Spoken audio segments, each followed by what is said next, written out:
On April 15th, 1865, Captain James Cass Mason nearly spit out his morning coffee aboard his steamboat, the Sultana. He was staring at the front page of the morning newspaper, and he simply could not believe the words printed there. "President Lincoln dead," it read. Stunned, he quickly decided that he must be the one to spread this news down the Mississippi. The Sultana was headed to New Orleans, and knowing telegraphs to the South had been nearly cut off by the recently ended Civil War, Mason figured it was up to him to alert the Southern states of the president's assassination. He grabbed an armload of newspapers and set off. Upon reaching Vicksburg, Mississippi, a Confederate stronghold now harboring thousands of Union prisoners of war waiting to go home, Mason was approached by Captain Reuben Hatch, chief quartermaster of Vicksburg. Hatch had hatched a devious plot to earn a little extra money, but he needed Mason in on it. The U.S. government would pay $2.75 for the transport of each Union soldier back to the North, and $8 for each Union officer. Hatch promised Mason that he could provide him with around 1,000 prisoners of war for transport back to the North aboard the Sultana, if Mason would give him a cut of the profits. Mason, quickly abandoning his previous mission to take on this new one, agreed. But there were several serious problems with this plan. Number one, the Sultana was only designed to hold 376 people. Number two, while Hatch had promised 1,000 soldiers, Mason actually ended up with around 2,000, in addition to the crew and fare-paying cabin passengers already on the ship. And number three, hastily repaired leaking boilers had turned the ship into a literal ticking time bomb. All of this would soon coalesce into the deadliest maritime disaster in U.S. history. And yet, most people know nothing about it. Overshadowed by the news of Lincoln's assassination and the end of the Civil War, the Sultana tragedy went mostly untold. Let's fix that.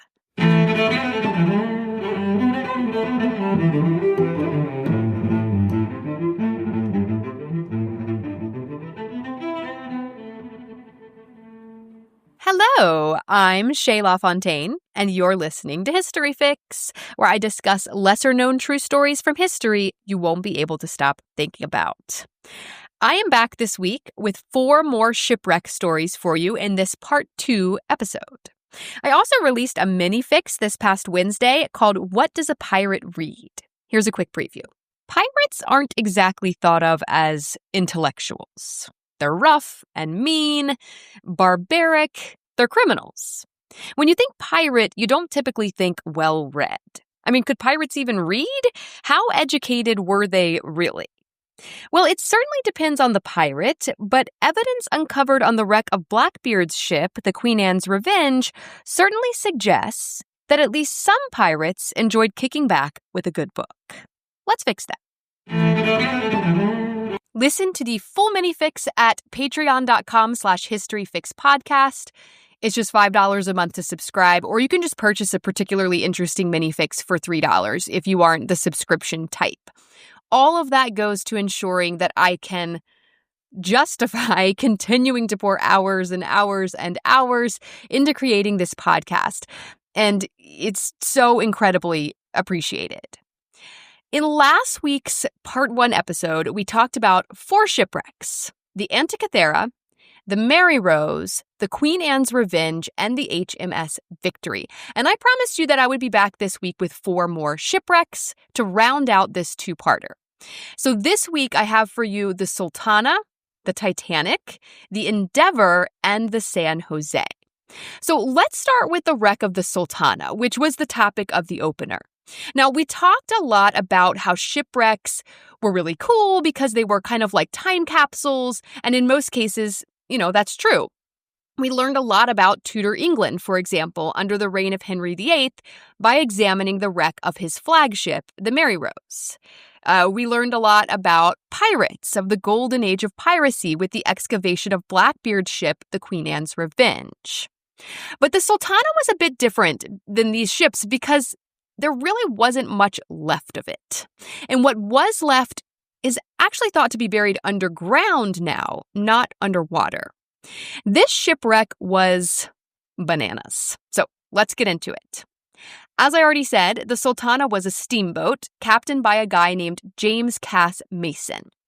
And Mason was spreading the word of Lincoln's assassination down the Mississippi River when he was approached by Captain Reuben Hatch, stationed at Vicksburg.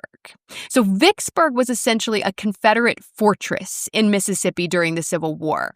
And after the war ended in early April of 1865, thousands of Union prisoners of war from surrounding prisoner of war camps had been brought to a parole camp at Vicksburg to await being sent back to the North, sent back home. Hatch wants Mason to transport a bunch of these Union soldiers back north on the Sultana in order to get the money for it. So the U.S. government was willing to pay per head for the transport of these troops back home. And Hatch and Mason were going to split the money. Hatch promises him 1,000 troops, which is already way over the limit for how many people the Sultana could carry, which was only 376 people. And, they already had 85 crew members and 70 fare-paying passengers on board. So this is really a stupid plan from the start. Mason's like, well, we've only got room for like 220-ish more people, so sure, why not? We'll take 1,000. Now, to make matters worse, just before returning to Vicksburg from New Orleans to pick up the promised Union soldiers, because they went to Vicksburg and then down to New Orleans, picked up some passengers, back to Vicksburg to get these guys, on their way back, the Sultana's 4 boilers sprang a leak. But, no matter, they get a mechanic on board to check things out in Vicksburg as the soldiers are heading toward the ship. And the mechanic looks at it. He's like, it's not looking good. This seam right here is ruptured. We need to cut it out and replace it. And Mason is like, well, how long is that going to take? A few days. Well, that's no good. That's too long. He doesn't have a few days. If he waits a few days, the 1,000 Union soldiers that he's been promised will be piled onto other ships, and he'll lose his government payout. So he convinces the mechanic to just patch the boilers, a temporary fix, instead of cutting out the ruptured seam and replacing it. He just rivets a patch on top of it. And while he's doing this, while he's making these hasty repairs to the ship, the soldiers are already piling onto the Sultana. And there aren't just 1,000 of them. According to Wikipedia, quote, although Hatch had suggested that Mason might get as many as 1,000 released Union prisoners, a mix-up with the parole camp and suspicion of bribery from other steamboat captains caused the Union officer in charge of the loading, Captain George Augustus Williams, to place every man at the parole camp on board Sultana, end quote. So this ended up being something like 1,950 paroled prisoners. We'll call it 2,000. So the ship was severely overloaded to the point where the decks began to sag, and they tried to shore them up with wooden beams. After about 2 days of traveling up the river like this, making a couple stops, disaster struck. It was around 2 a.m. on April 27th, 1865, about 7 miles north of Memphis, Tennessee, when suddenly 3 of the 4 badly repaired boilers aboard the Sultana violently exploded, blowing apart the center of the boat and lighting the rest of it on fire. Many were killed immediately. Some managed to jump off the boat and into the water, but still many of those people drowned or died of hypothermia or of burn injuries from being in the fire before jumping off. Bodies continued to be found downriver for months after the explosion, and many were never found. In all, an estimated 1,195 people died aboard the Sultana that night, making it the deadliest maritime disaster in U.S. history. According to a New York Times article from July 1982, a lot of the pieces of the ship that were left, this thing literally exploded into pieces. And a lot of the pieces were recovered soon after, within 6 months of the tragedy. But in 1982, when this article was published, it reported that researchers had located the rest of the ship. It was not underwater, not under the Mississippi River. It was actually underground, under a soybean field northwest of Mound City, Arkansas, just across the Mississippi River from Memphis. The author of this article writes, quote, "The river has shifted its course frequently over the years, often leaving old wrecks buried in silt far from the river's present course." End quote. In 1982, blackened wooden deck planks and timbers were found buried about 32 feet below this soybean field. So they found this evidence, but they haven't actually excavated it. It's still there, and that's partly due to the difficulty of excavating it because of how deep it is and its proximity to the river, and also because a lot of people don't want it dug up, including the descendants of those who died, who view it as hallowed ground, essentially a graveyard that should not be disturbed. This one is truly heartbreaking for a lot of reasons. I think about those nearly 2,000 Union soldiers who were headed home. They were headed home, you guys. They spent God knows how long in a prisoner of war camp. They made that sacrifice for their country. It worked. They won the war, and they were finally heading home to be reunited with their families triumphantly, to be welcomed home as heroes. I just imagine them boarding the Sultana just full of relief and joy, and then disaster strikes. And it wasn't like a freak accident. This was egregious behavior on the part of the men involved in this plot to make money, off packing the Sultana with way, way, way too many people. This was greed that caused this tragedy. They should have repaired the boilers properly. They should have separated the men onto various ships so as not to overload any of them. But they didn't because of greed, because they wanted to make more money. It's really sad, and there's really a very important lesson to be learned here. The next shipwreck is one I've already talked about extensively in episode 7, the Titanic.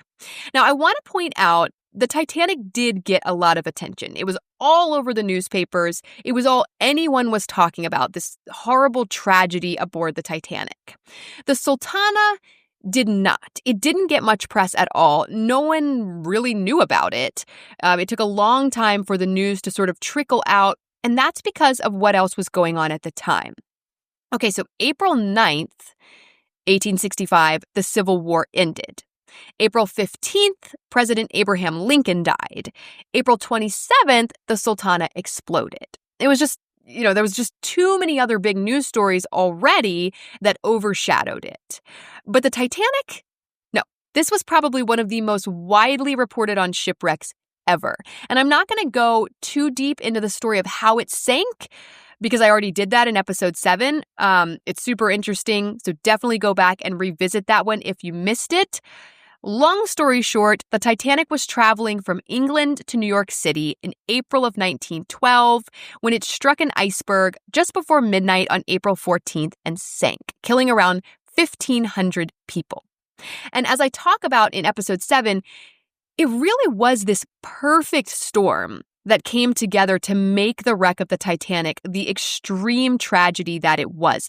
This perfect storm of circumstances. You have the subpar quality of the steel used to build the ship. There were budget cuts, competition with another ship. Titanic's unsinkable reputation sort of made people overlook warnings. Inaccessible binoculars. They were locked in a room that no one had the key to. Reports of weird atmospheric conditions limiting visibility, poor communication, and of course, really the main problem, nowhere near enough lifeboats. And so the Titanic went down in the North Atlantic, where it remained until its discovery in 1985. And I'm going to let my episode 7 self tell you the story. Immediately after it sank, people wanted to find the wreck. But the ship drifted quite a bit between the time it sent out its last distress call with coordinates and the time it actually sank to the bottom of the ocean. And this narrowed it down to an area of hundreds of miles, and the technology just did not exist to find the wreck for a long time. By the mid-1980s, the technology exists, but it's still out of reach. Oceanographer Robert Ballard requests the help of the U.S. Navy to fund the development of an unmanned camera that could be dragged behind a ship at depths of up to 20,000 feet. Ballard wants to use this camera to find Titanic, but the Navy is like, no, why would we fund that? But then they reconsider. They're like, actually, there could be something in this for us, and they make a deal with Ballard. They'll fund the camera as long as Ballard uses it to locate and survey the wrecks of 2 nuclear submarines that sank in the 1960s. This is super top secret, though, because of the Cold War. This plan doesn't get declassified until the year 2000, after the movie Titanic came out. So this bit about the nuclear submarines and the deal with the Navy, not in the movie. Ballard does it. The camera's awesome. He finds the submarines for the Navy, but after that, he only has 12 days left to find Titanic, which is all he really wanted to do anyway. 12 days. That's a tight timeline. But Ballard noticed something while surveying the submarines. He noticed that as they sank to the bottom, the current created a trail of debris.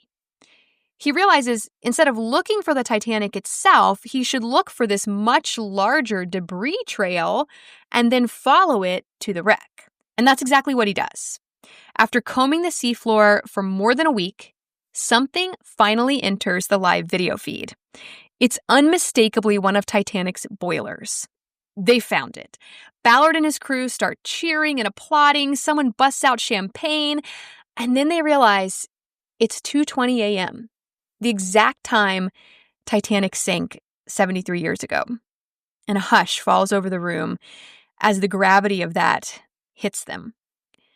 Ballard later told 60 Minutes, "We were embarrassed we were celebrating, and all of a sudden we realized that we should not be dancing on someone's grave." They followed the debris trail, and sure enough, Titanic's bow came into view with the stern some 400 meters away. Debris littered the ocean floor, china plates, furniture, an unopened case of champagne, and leather shoes. Any bodies that had sunk with the ship were long gone, but their shoes remained, scattered on the sand. Since its discovery in 1985, Ballard has been adamant that the wreck not be disturbed. In his words, "The Titanic lies now in 13,000 feet of water on a gently sloping, alpine-like countryside overlooking a small canyon below. There's no light at this great depth, and little life can be found. It is a quiet and peaceful place, and a fitting place for the remains of this greatest of sea tragedies to rest. Forever may it remain that way." Back to episode 118, me.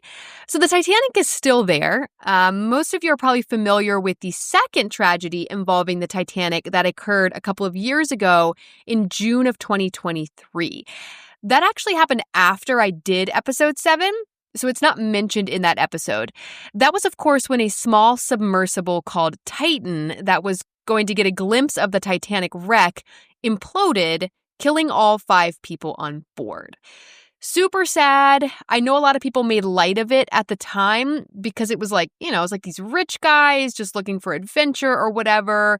And they had paid this company, Ocean Gate Expeditions, all this money to go and see the wreck and, serves them right or whatever. But does it serve them right? These were real people.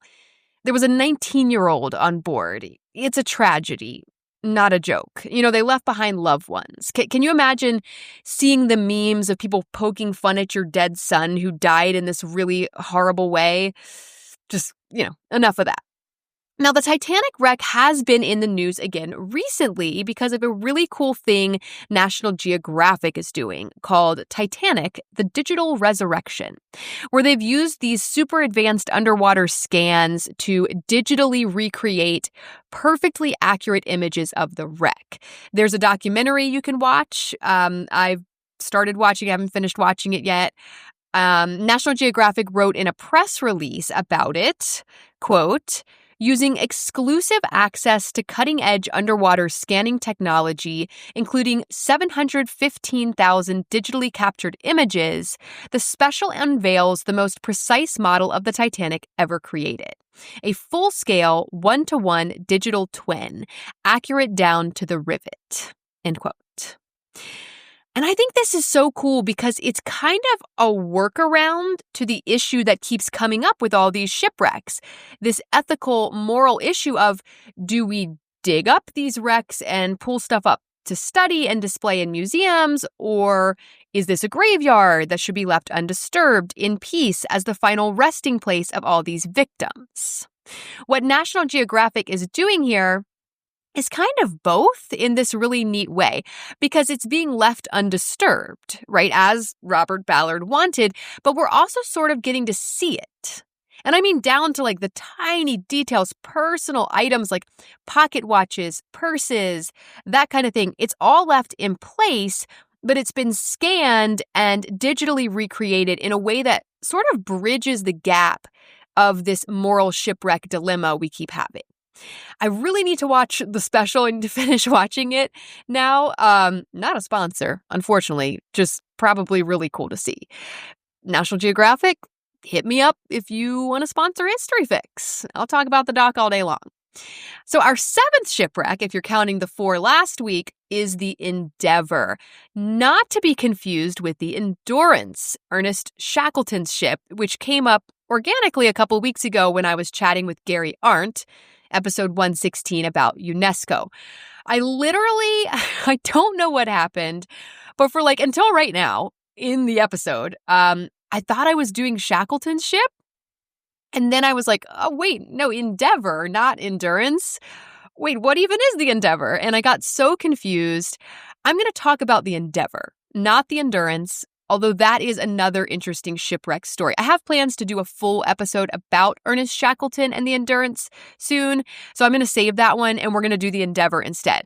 Now, to make things even more confusing, these 2 famous shipwrecks were discovered about a month apart in February and March of 2022.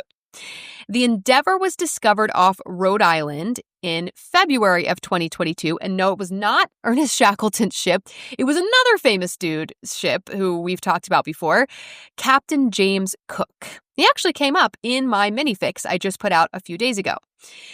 And guys, this is how turned around I got. I literally thought I was talking about Shackleton's ship until I saw that it was found off Rhode Island. And I was like, wait, Shackleton wasn't anywhere near Rhode Island. He was in Antarctica. What the heck is going on here? Nope. This was Captain James Cook's ship, not Ernest Shackleton's ship. Totally different ships. So who was Captain Cook? Why is he such a big deal?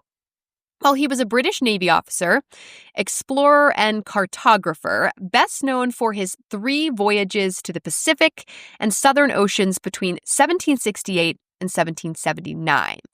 He is the first known European to have visited Australia and the Hawaiian Islands, and he's also credited as the first person to have circumnavigated New Zealand. But something tells me that's probably wrong, considering how skilled Pacific Islanders were as navigators and seamen. I feel like someone else definitely did that first. It just wasn't recorded in writing for us to refer back to in the way that Cook's expeditions were. So Captain James Cook is sort of touted as a hero, right? He's this heroic historical figure, this important explorer.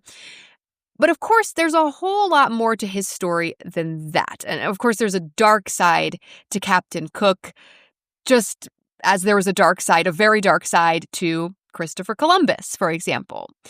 Both of their voyages, their expeditions, led directly to the displacement and subjugation, oppression of indigenous people in the lands that they, stumbled upon. And I'm not going to get into all that now because I mostly just want to focus on the ship. But yeah, I guess I'll have to do a future episode on Captain Cook as well. So the ship that Cook captained to Australia and whatnot during his first voyage was called the HMS Endeavour. It returned to England in 1771 after having been at sea for around 3 years, exploring Tahiti, Australia, and New Zealand. Now, Cook took another ship altogether for his second and third voyages of exploration. So the Endeavour gets docked back in England in 1771. In 1775, it was sold into private hands and renamed Lord Sandwich, after the Earl of Sandwich. I can't not laugh at the name. I just can't. The Earl of Sandwich was believed to be the inventor of the actual sandwich. But once again, not buying that. Dude lived in like the mid to late 1700s. You cannot convince me that someone else, somewhere in the world, didn't come up with the concept of a sandwich before that. There's just no way that ancient Egyptians, whoever, didn't dabble in sandwiches, put something between two slices of bread. There's no way that didn't happen. This guy just happened to be rich and white, and so he got the credit. But anyway, unrelated, the Endeavour leaves the Navy, gets renamed Lord Sandwich, and is used commercially starting in 1775. Now, something else significant happens in 1775. Great Britain's American colonies signed the Declaration of Independence, and the American War for Independence, the Revolutionary War, begins. Starting then, the Endeavour, aka Lord Sandwich, was rehired by the British Navy. They were like, whoops, never mind. We need it back to transport British troops to the colonies to fight in the war. And after a few years of doing this, in 1778, they needed the Endeavour, Lord Sandwich, for another purpose. They needed to use it to blockade Newport Harbor in Rhode Island. The French were involved now. The French were helping the Americans, and they needed to get into this harbor, and the British were not about to let that happen. So they sank the Endeavour along with some other ships, scuttled it. It's called scuttling, apparently, when you intentionally sink a ship to blockade a port or whatever. So they scuttled it to block the harbor so French ships couldn't get through. And that was that. They sank it, and there it remained. So it really had nothing to do with Captain James Cook at the time that it was sunk. He hadn't had anything to do with it for around 7 years. He actually died the year after the Endeavour was sunk in 1779 after being injured in a confrontation with indigenous Hawaiians. He kind of deserved it. I talk about that more in episode 59 about Hawaii.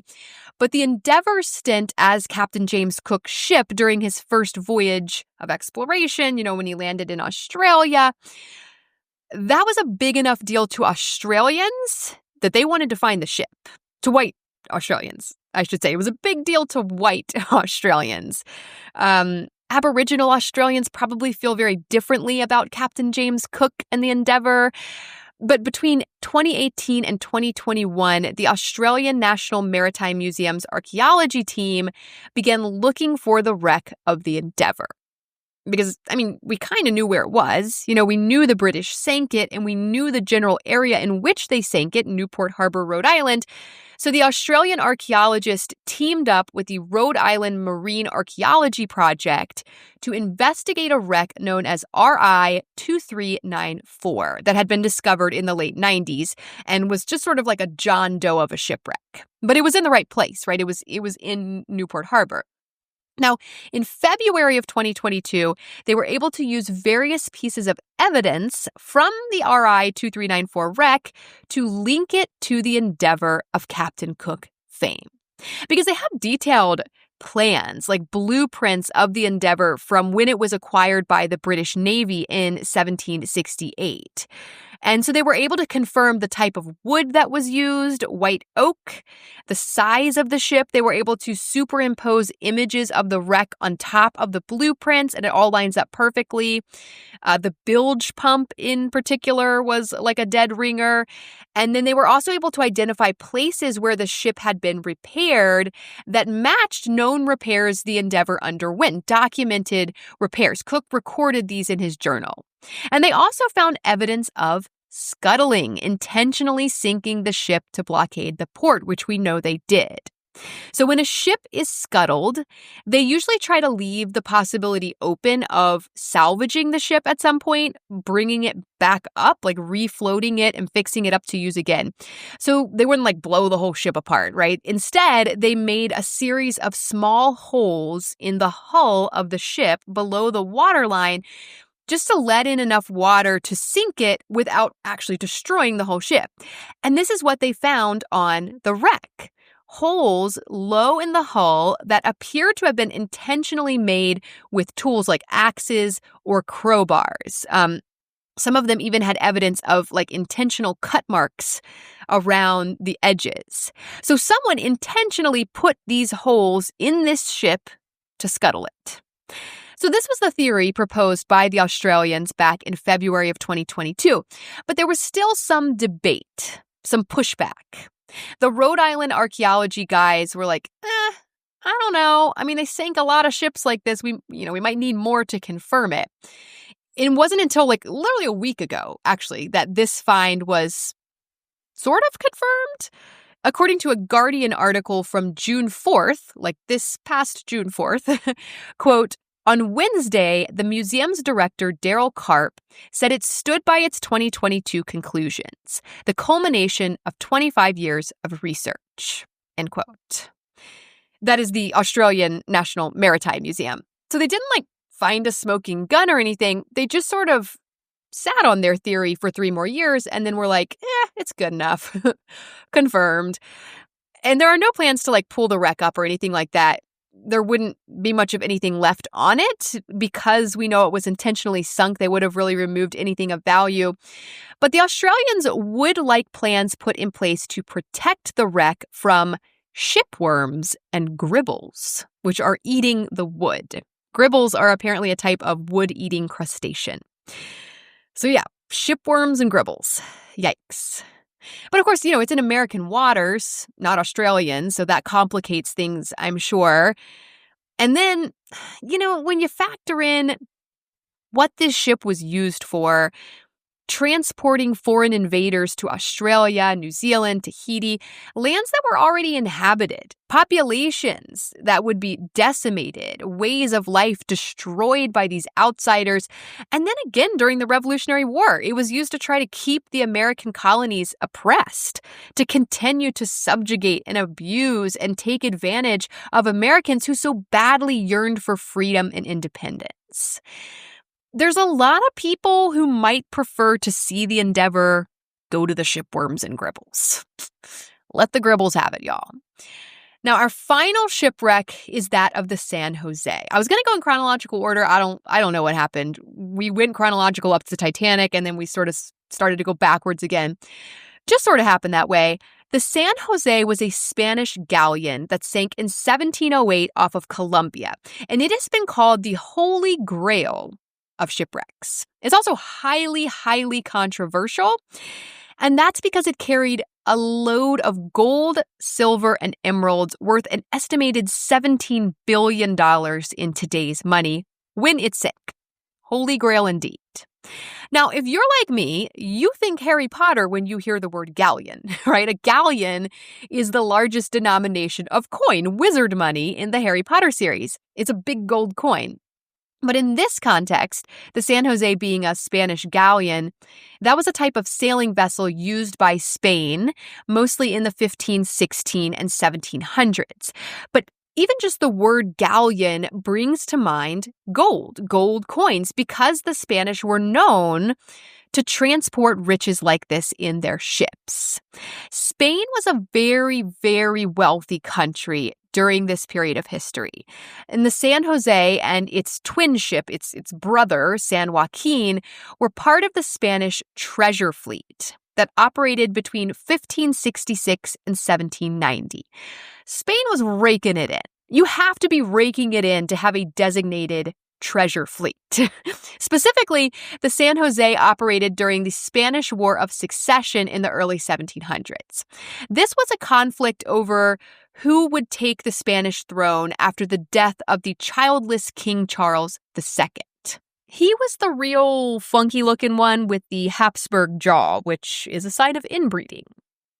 In 1708, the San Jose was carrying a bunch of riches, gold, silver, emeralds, jewelry, etc., from South America back to Spain to fund the king's war effort, when it encountered an enemy British warship off the coast of Colombia. Now, the British wanted to seize the ship, of course, including its treasure, which they knew it had, but accidentally fired a cannon into the powder magazine where they stored the gunpowder. It detonated, exploded, right, sinking the ship, including any treasure that it was carrying, and killing all but 11 of the 600 men on board. The British massively screwed that one up. I mean, they really blew it. They wanted the treasure. They sunk the treasure.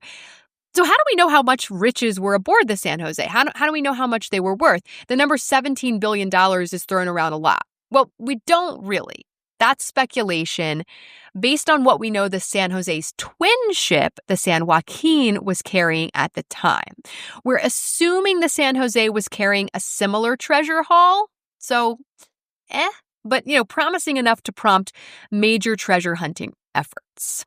This began in the 1980s. According to a BBC article by Gideon Long, in the 80s, a U.S. salvage company called Glockamora claimed to have located the shipwreck and tried to persuade the Colombian government to go in on it with them, help them raise the treasure, and they would split it.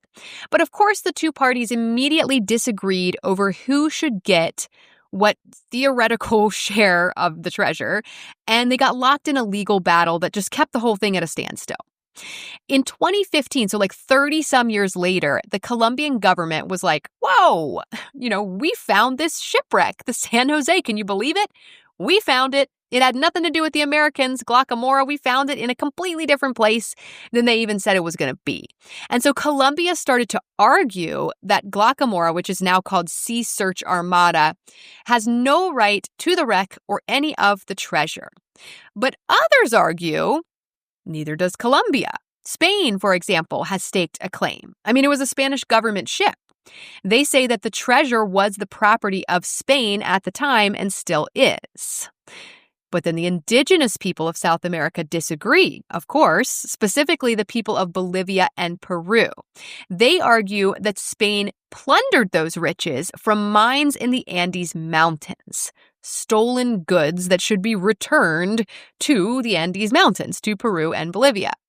So while Colombia has released what Long calls tantalizing videos of the wreck taken with submersible cameras that show, quote, the prow of a wooden ship encrusted with marine life, a few bronze cannons scattered across the sand, and blue and white porcelain and gold coins shining on the ocean floor, end quote.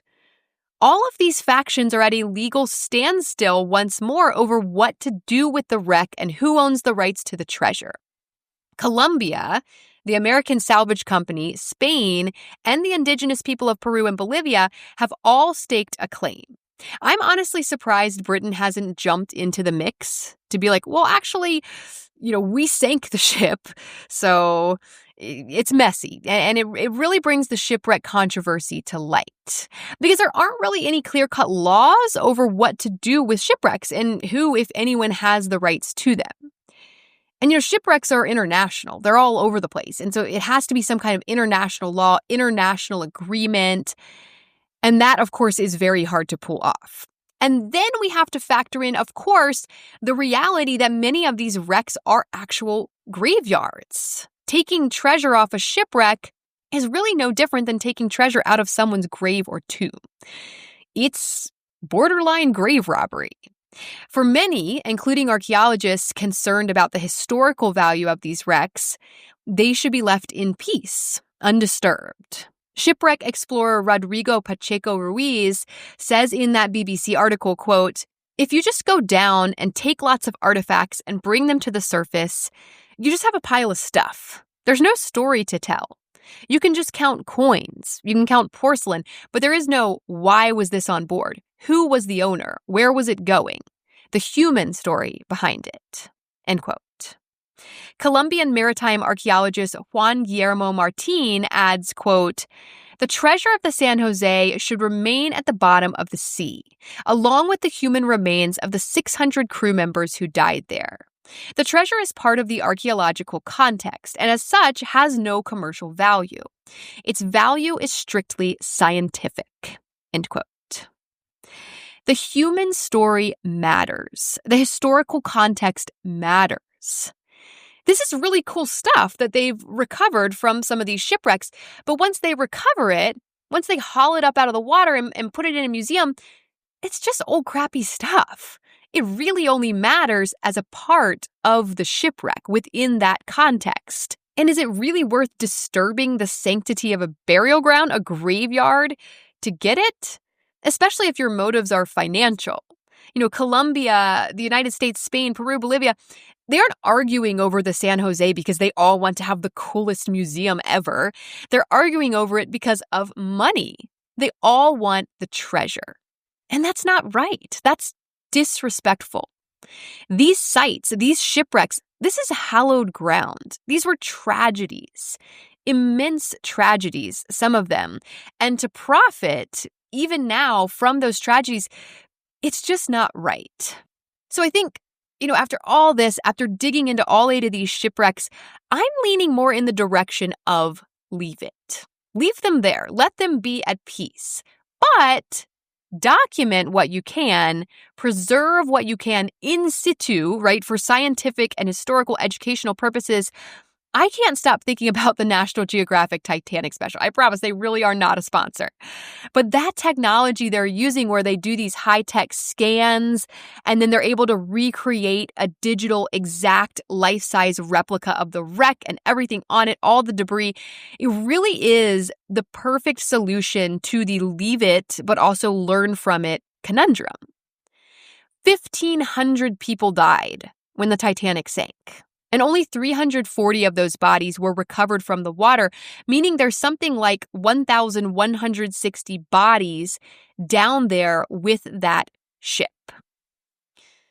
That's heavy, and it commands respect. And yet, up to 6,500 artifacts have already been taken from the wreck, many of them sold for profit. Submersibles have landed on it, damaging what's left of the ship. In 2001, a New York couple was married in a submersible perched on the ship's deck, leading to outrage that they were insulting the dead. Don't do this, guys. Don't get married on a shipwreck, on a plantation. Plantation weddings are a thing in the American South. Just don't. It's so disrespectful to have a party, a celebration in a place where so much suffering took place. I'm reminded of the moment Robert Ballard and his team first laid eyes on the wreck of the Titanic. After searching and they're running out of time, and the boilers come into view. And they know they finally found it. They are cheering, champagne comes out, and this is a huge moment, success. And they realize, they have this sobering realization, it sort of hits them, they found it. They found the final resting place of over 1,000 people, and this is no cause for celebration. "We were embarrassed," Ballard said. "We were celebrating, and all of a sudden we realized that we should not be dancing on someone's grave."